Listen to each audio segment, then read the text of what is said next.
오늘 그 설교를 준비하면서요, 인생을 행복하게 사는 법이라고 구글에 쳐보았더니 이런 글이 제일 먼저 떠오르더라고요. 한번 들어보세요. 인생에서 행복하게 하려면 자신을 아끼고 사랑하는 것부터 시작해야 한다. 그래서 자신의 몸과 정신을 최고의 상태로 끌어올릴 수 있어야 한다. 꾸준히 운동하며 체력을 키우는 것도 행복의 조건이고 미래에 관한 긍정적인 사고를 하는 것도 행복의 필수 조건이다. 이것은 맞는 이야기라 생각했어요. 맞는 얘기죠. 그렇죠? 근데 이걸 다음에 오르는 글의 제목이 제 눈에 확 들어오더라고요. 그 제목이 뭐냐면 돈 없고 못생겨도 행복한 사는 법이었어요. 돈 없고 못생겨도 행복한 사는 법이었어요. 영화 About Time이라는 타임을 보고라는 부제가 붙어있는 이거는요, 지금 당신은 행복하십니까? 당신은 얼마나 많은 행복한 순간을 가지고 있는가? 그리고 시간 이행자의 인생 사는 법이라는 소정이 붙어있는 제법 긴 글이었는데 마지막 결론 부분만 제가 한번 읽어보겠습니다. 들어보세요. 확실히 지금의 대한민국은 여러모로 불안해 보이는 것 투성이다. 남들 다 하는 취직, 남들 다 하는 교연을 못해서 초조하고 왜인지는 잘 모르겠지만 빨리 돈을 모아 놓아야 할 것 같은 피로감이 만연하다. 하지만 잠시 호흡을 가라앉고 생각해보자. 당신의 인생 곳곳에서 뻥빵 터지는 웃음을 함께 나누고 싶은 사람은 누구인가? 그 사람과의 순간을 당연하게 소홀히 하지는 않는가? 생각나는 사람이 있다면 지금 바로 그 사람에게 전화해서 About Time을 함께 보는 것으로 시작해도 될 듯하다. About Time이라는 건 이유가 있는가 봐요. 그런가 봐요. 이걸 읽으면서 그렇다는 생각이 들었어요. 지금 우리가 살고 있는 미국도요, 지금 하루가 멀다 하고 총격이 사고 나잖아요. 여러분, 미국 전역뿐만 아니라 에반젤도 지역뉴스도 봐도 그런 이야기 나와요. 총기 사고 났다고. 그죠? 많은 사람이 죽어가고 불안한 사회가 되고 있을 뿐만 아니라 먹고 살기도 여전히 만만치 않기 때문입니다. 그런데 이처럼 위험하고 불확실한 세상을 살고 있는 이때에 우리 그리스도인들이 인생을 행복하게 사는 법은요, 믿음으로 사는 것이라고 성경이 아주 분명하게 증거하고 있습니다. 믿음으로 살 때 행복하다는 거예요. 우리가 잘 아는 히브리서 11장 말씀이죠. 믿음이 없이는 하나님을 기쁘시 하지 못하나니 하나님께 나아가는 자는 반드시 그가 계신 것과 그가 자기를 찾는 자에게 뭘 준다고요? 상 주시는 힘을 믿어야지다. 그렇죠? 이 말씀을 읽기에 우리는 지금 이 시간 하나님 앞에 나와 함께 찬양하고 예배하고 있습니다. 그런데 하나님은요, 오늘 본문 말씀을 통해 우리가 가져야 할 믿음, 우리가 가지고 있는 믿음이 금보다 더 귀한 믿음이라고 하십니다. 7절 말씀이죠. 너희 믿음의 확실한 불로 연단하여도 없어질 금보다 더 귀하여 예수 그리스도께 나타나실 때에 칭찬과 영광과 존귀를 얻게 할 것이다. 현재의 성경이 번역이었어요. 시내를 겪은 순수한 믿음은 불로 연단하여도 없어질 금보다 귀하여 예수 그리스도께서 다시 오실 때에 칭찬과 영광과 존귀를 받게 됩니다. 그렇다면 예수님께서 다시 오실 때에 칭찬과 영광과 존귀를 받게 될 금보다 더 귀한 믿음이 어떠한 것이며 우리 삶 가운데 어떻게 적용해야 할지를 함께 생각해보며 은혜 나누기를 원합니다. 베드로전서, 우리가 살펴보고 있는 베드로전서는요, AD 65년경 로마에서 머물고 있던 사도 베드로가 소아시아 지역에 흩어져 살고 있던 그리스도인들을 대상으로 쓴 편지입니다. 1장 1절로 2절 말씀을 읽어보면요, 예수 그리스도의 사도 베드로는 본도, 갈라디아, 갑바도기아, 아시아와 비두니아에 흩어진 나그네, 곧 하나님 아버지의 미리 아심을 따라 성령이 거룩하게 하심으로 순종함과 예수 그리스도의 핏불을 얻기 위하여 택하신 받은 자들에게 편지하노니 은혜와 평강이 너희에게도 많을지어다.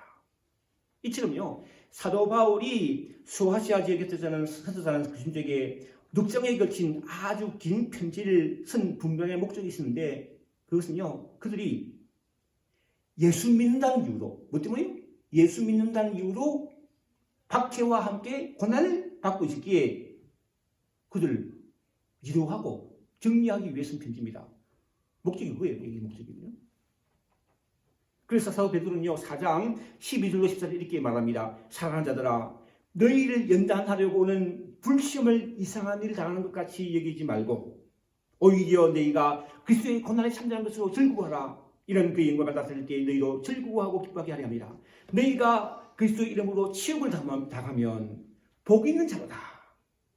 영광의 영 곧 하나님의 영이 너희와 너희 위에 계십니다. 우리 교회가 기도하고 후원하고 있는 이민규 선생님은요 한국에서 심장 수술을 받고 회복 중에 계시는데 그 선교사님이 보내오는 글을 보면 이슬람 국가인 우즈벡에서는요 공개적으로 신앙생활을 못하는 것 같아요.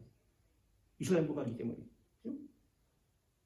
그런 상황임에도 불구하고 지난 수요일 밤 이민구 선사님의 사모님이신 이미라 선교사님이 단교 선교팀과 함께 우즈벡으로 출반도하시면서 우즈벡 농아교회 어머니 학교를 위해 한마음으로 기도해달라고 부탁하는 카톡을 보내주셨어요. 이런 받으셨죠? 네, 받으셨죠? 그죠? 보셨죠?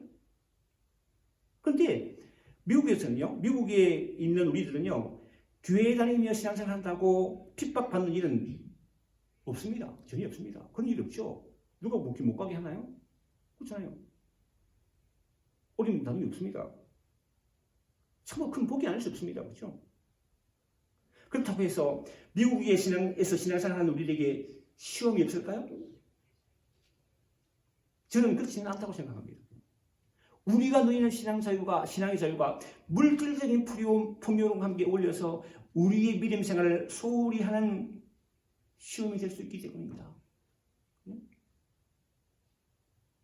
자유는 있는데 풍요하니까 신앙생활을 안 한다는 거예요. 그렇죠? 그럴 수 있다는 거예요. 그런데 사도 베드로는 이러한 여러 가지 불심을 당할 때 기뻐하고 즐거워하라고 합니다. 왜냐하면 바로 그때 하나님의 영이 함께하는 복을 누리기 때문입니다. 시험 당할 때, 어려울 때, 힘들 때. 그렇죠?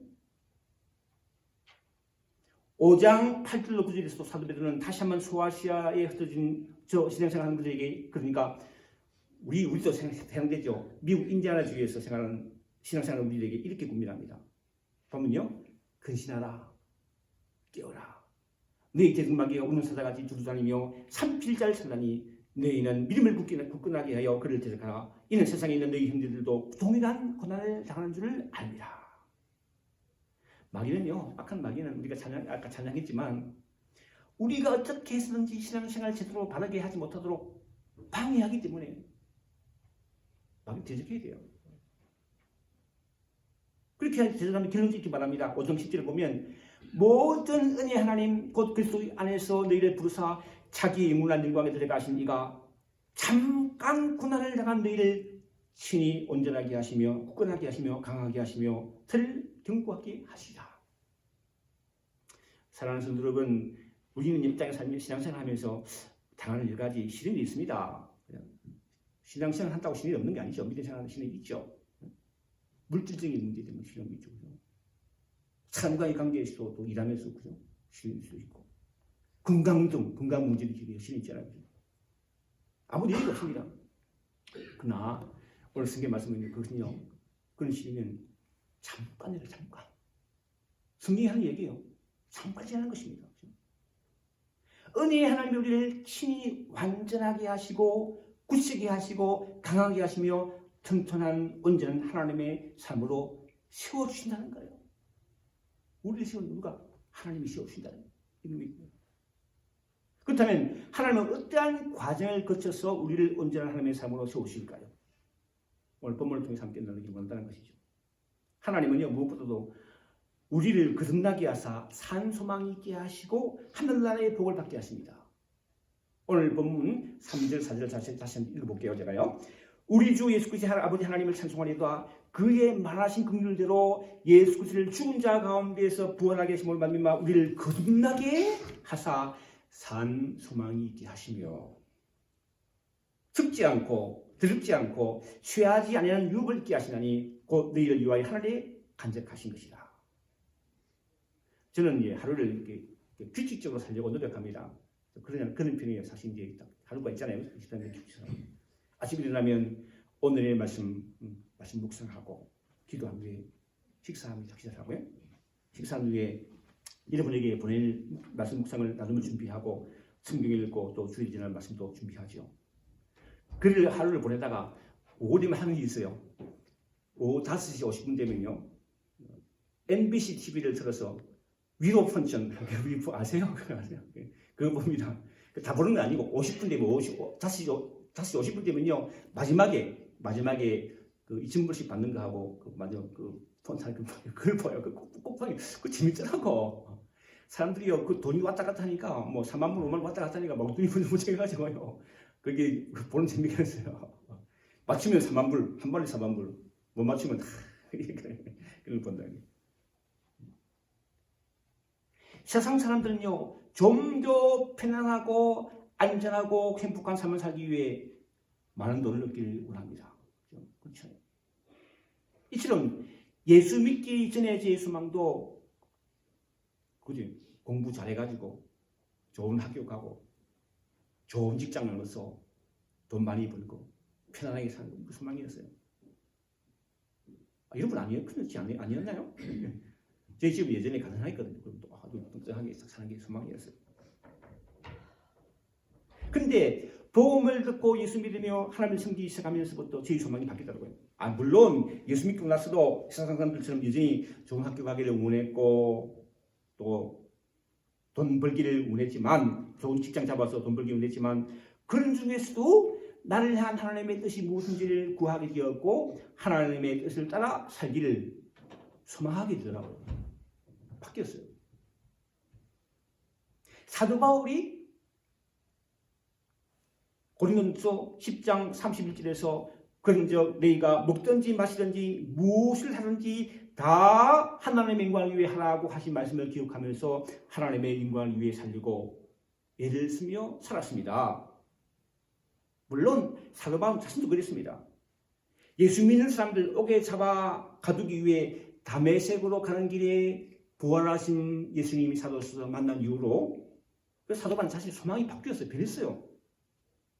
그래서 이렇게 증거합니다. 로마서 14장 7절 말씀 보시면 우리 중에 누구든지 자기를 위하여 사는 자가 없고 자기를 위하여 죽는 자도 없도다. 우리가 살아도 주를 위해 살고 죽어도 주를 위해 죽나니 사나 죽으나 우리가 주의 것이로다. 이를 위하여 그리스도께서 죽었다가 다시 살아나셨으니 곧 산자와 죽은 자와 산자의 주가 되려 하십니다. 우리를 죄에서 구원하기 위하여 십자가에 죽으셨다가 죽음을 이기시고 부활하신 그리스도께서 우리의 주가 되심을 믿기에 살아도 주를 위해 살고 죽어도 주를 위해 죽겠다는 사도 바울의 고백이 우리가 드리는 믿음의 고백이 되기를 바란다는 것이죠. 이처럼 사도 베드로 또한 이러한 소망으로 살아야 한다고 우리에게 이렇게 권면합니다. 오늘 본문 3절을 다시 읽어보면요.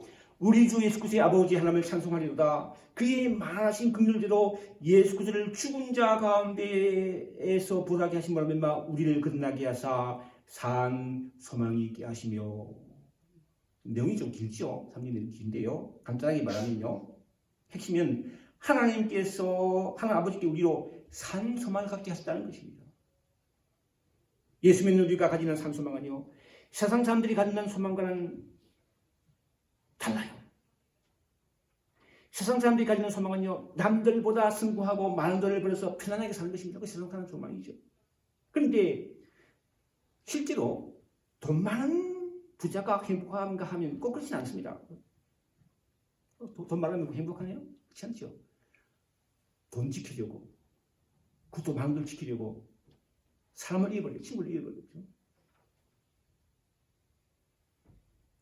때로는 자기가 가진 돈을 사기를 당하여 하루아침에 잃어버리기도 하죠.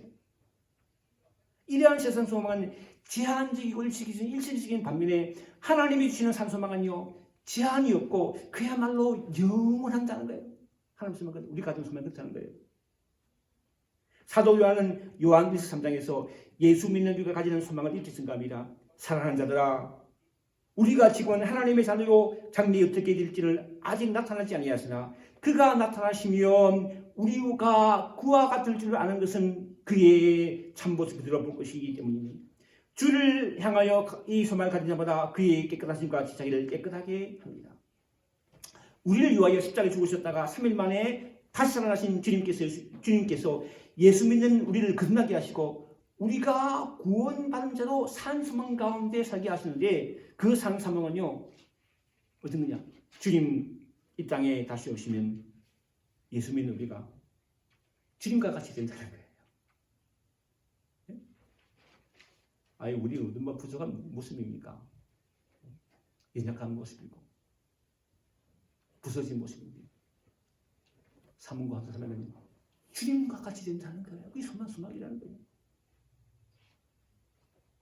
이처럼 하나님 아버지는 예수 믿는 우리가 산소망을 갖고 살게 하실 뿐만 아니라 예수 믿는 우리로 하여금 유업을 있게 하신다는 거예요. 첫째는 산소망을 갖고 유업을 있게 하신다. 유업.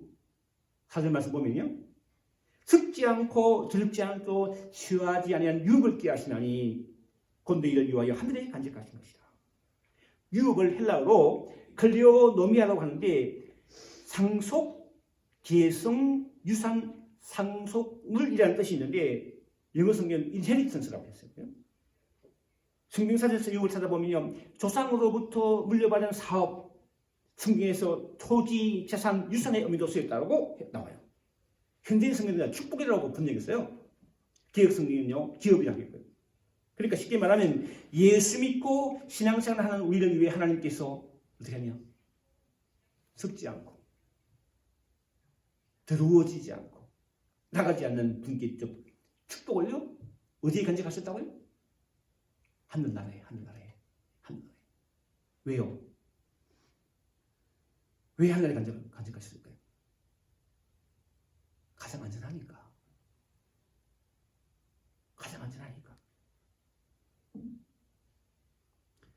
지난 23일 미주중앙일보를 보니 이름도 멋있을 거예요. 한국의 기업맨 출신 사업가 서세원 씨가 캄보디아 한인병원에서 링거를 맞다가 사망했다는 기사가 났더군요. 그죠? 기사 일부를 읽으면 박 전 회장은 서세원의 경제 상황과 관련해서 매스컴에서 몇 조 사업한다고 했는데 서씨는요. 돈이 하나도 없다며 아시안게임을 겨냥해 캄보디아 관광을 진행했고 방송국 사업도 진척이 있었다. 하지만 현지 고위층에게 사기를 당했고 정말 돈이 하나도 없어서 어렵게 지냈다. 이제 코로나19가 끝나서 일어서서 일정적으로 일했는데 소천에 안타깝다라고 말해요. 안타까운 이야기죠. 그러나 예수 믿는 우리에게는요.